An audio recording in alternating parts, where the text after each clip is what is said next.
My trademark pending phrase, friends don't let friends bet on preseason Heisman favorites, is something I hope you believe in, is a guy who Oh, knows this through good. and through. Okay. I know you're not crazy into the Heisman futures, Hmm. but have you placed one I or have. okay, so you don't necessarily, I don't, because I know you don't want to necessarily skew the money or anything like that, but if it's already placed, Oh, then I think it's fine, oh, right? it's skewed. Oh, it's skewed. Don't worry, Okay, because okay. So you got, I had bet it, and then on draft day when we had our little college game day preview show, we were started talking about it. Yeah, I bet I got 40 to 1 on Will Anderson, and oh, obviously he's now 20 to 1, 25 to 1.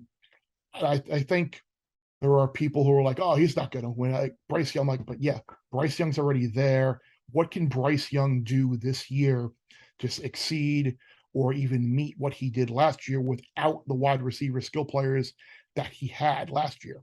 Like I said, I think there probably is going to be some people who maybe don't want to vote for him 2 years in a row. I think there are some people who maybe last year thought Will Anderson might have been the best player in the country, but just didn't want to vote for him.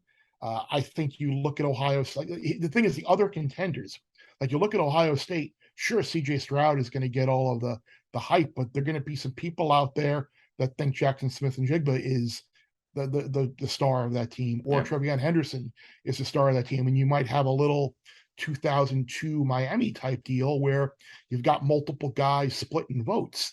So like maybe the Ohio State in the Midwest, like you kind of split the votes. And after that, like who else do you maybe Caleb Williams? Like there are other guys out. Like you're banking on USC going 11-1 or something like that, and the odds of that happening, I don't think are very good. So I think there are strikes against the other favorites, and I think if you look at Anderson. Like I said, I think there were people last year that thought he was the best player in the country. The fact that he built up equity from last year with 34 and a half tackles for loss and 17, 18 sacks. Like people know him now.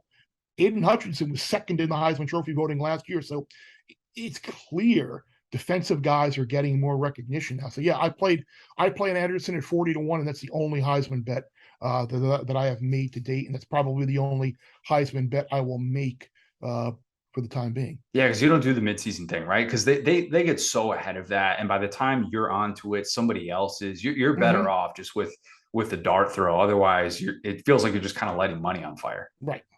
Yeah, Yeah. yeah. Yeah. Unless you're like, unless you're of the school of thought that you're not going to ever get a better price on Stroud or whomever, and you just want to have the ticket in your back pocket and Yeah. open up your account in the first weekend of December, like, oh yeah, I do have CJ Stroud at plus 400 or whatever. He might, I don't even know if that's what he is.